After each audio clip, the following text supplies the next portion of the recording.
Walk through the Gothic Quarter of Barcelona today, and the streets are barely wide enough for two people to pass.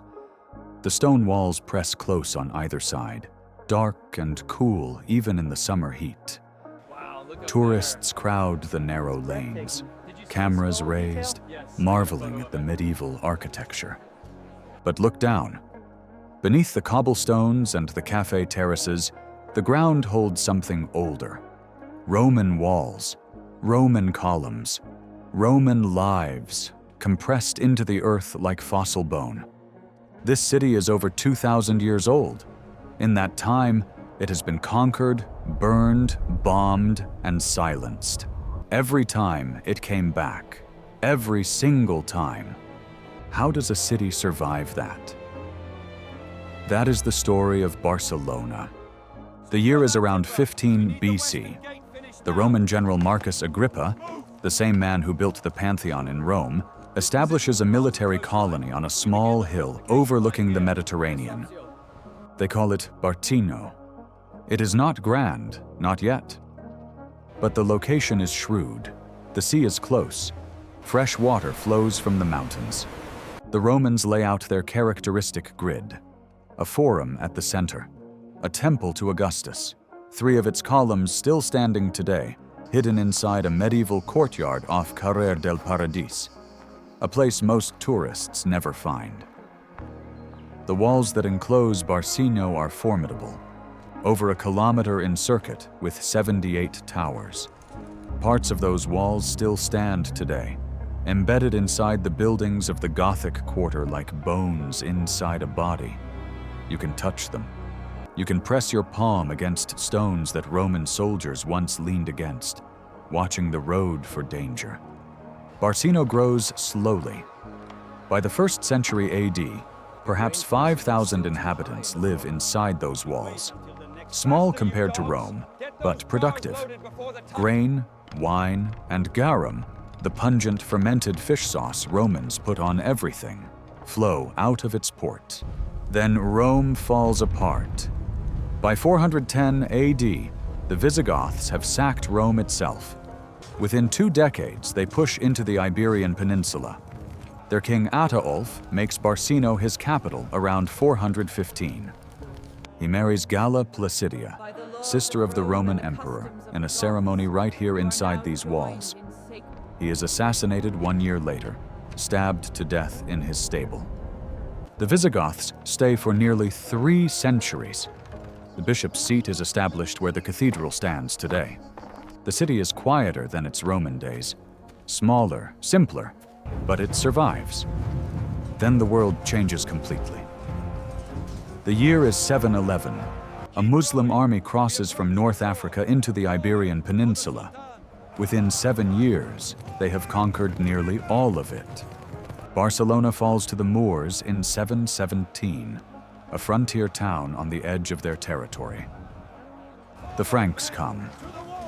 In 801, Louis the Pious, son of Charlemagne, takes Barcelona back. It becomes the capital of the Spanish March, a buffer zone between the Frankish Empire and the Muslim South. Here, something remarkable quietly begins. A count named Guifré el Pelós, Wilfrid the Hairy, unites the counties of the region under one hand in 878. He founds monasteries. He repopulates empty land. When he dies in battle against the Moors in 897, his sons inherit his counties by hereditary right, not Frankish appointment. Barcelona has begun, almost invisibly, its march toward independence. The legend of the Catalan flag is born around this man. 4 red stripes on a golden background. The story says a king dipped his fingers in Wilfrid's battle wounds and dragged them across his golden shield. The Señora. It is probably myth, but it is a myth that still flies from every building in this city today. In 985, catastrophe strikes. The fearsome Moorish military leader Al-Mansur descends on Barcelona with a massive army. He burns the city. He slaughters thousands. He takes the rest into slavery. The Frankish king refuses to help. Barcelona is abandoned by its protectors. The city rebuilds alone, and in doing so, cuts its last tie to the Frankish world. In 1137, the Count of Barcelona, Ramon Berenguer IV, agrees to marry Petronilla, the infant queen of Aragon. She is 1 year old. He is 24. It is politics, not romance. But it creates something that will shape Spain for centuries. The crown of Aragon. And Barcelona is its beating heart. The 12th and 13th centuries are Barcelona's golden age. Trade routes extend across the Mediterranean to Sicily, Sardinia, Naples, North Africa. The great shipyards, the Dressanes reels, are built in the 13th century. They still stand today, the best preserved medieval shipyards in the world. The Church of Santa Maria del Mar goes up between 1329 and 1383, built not by royalty, but by the people of the Ribera Quarter themselves. Stonecutters, sailors, fishwives, everyone carried stones from the Montjuic quarry to the building site.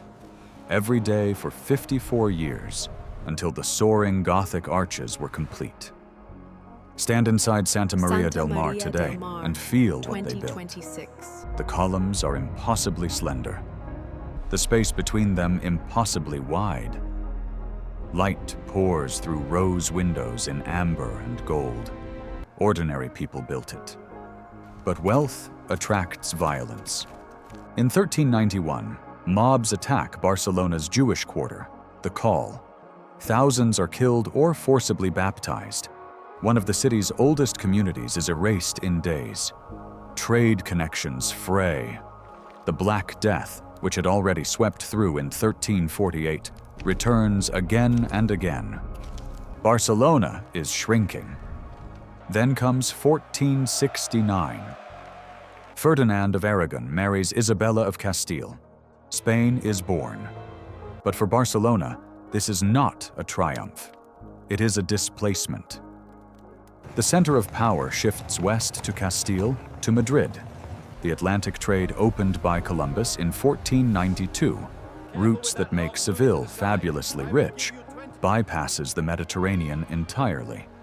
Barcelona's merchants watch fortunes flow to other cities. The city enters a long, slow decline. The year is 1714. September 11th. After a 14-month siege, Bourbon forces loyal to King Philip V break through Barcelona's defenses.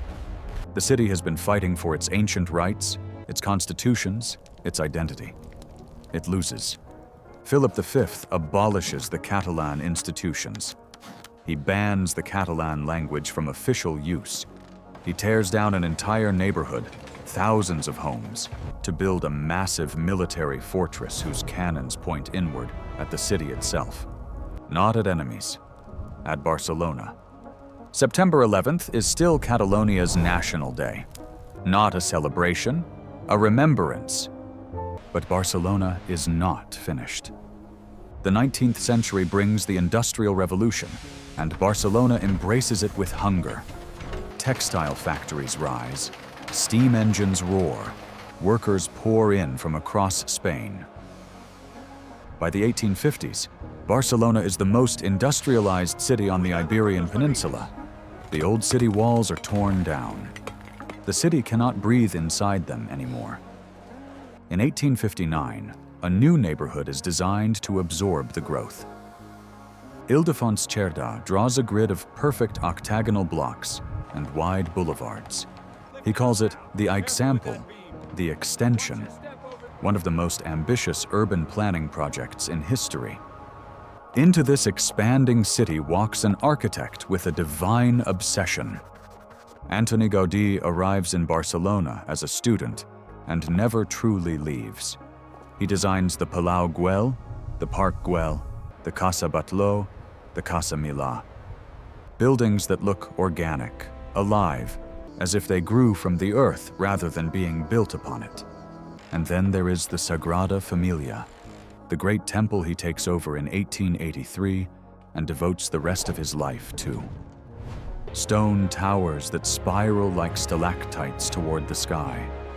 Facades covered in sculpture, every surface alive with meaning. He knows he will not see it finished. He designs it anyway. Gaudí is killed by a tram in 1926, hit while crossing the street on the way to his daily prayers. He is so simply dressed that passers-by think he is a beggar and hesitate to help him. He dies 3 days later. The Sagrada Familia is still being built today. Over a century after his death, the cranes are still up. Francisco Franco's forces take Barcelona in January 1939, at the end of the Spanish Civil War. The Catalan flag disappears. The language is banned from public life. Speaking Catalan in a school or government office becomes an act of defiance. Franco rules Spain for 36 years. Through all of them, Barcelona remembers who it is. Franco dies in 1975. Spain becomes a democracy. The Catalan language floods back into the streets and schools, and newspapers like water filling a dry riverbed. And then Barcelona shows the world what it can do. The 1992 Olympics transformed the city.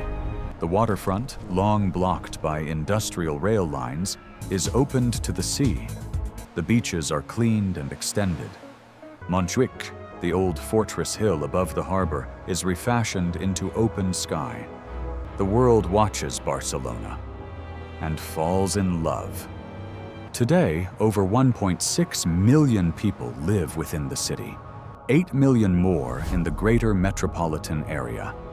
Over 30 million tourists arrive every year. But Barcelona is more than a destination. It is a living argument. An argument that a place can be conquered and not destroyed. That a language can be silenced and not killed. That a city can be burned, starved, bombed, humiliated, and still remember itself clearly enough to rebuild. The Roman columns still stand in that hidden courtyard. The old walls are still warm in the summer sun. Santa Maria del Mar still holds the light the way it did when the fishwives of the Ribera carried stones to build it. Barcelona is not finished. It never has been.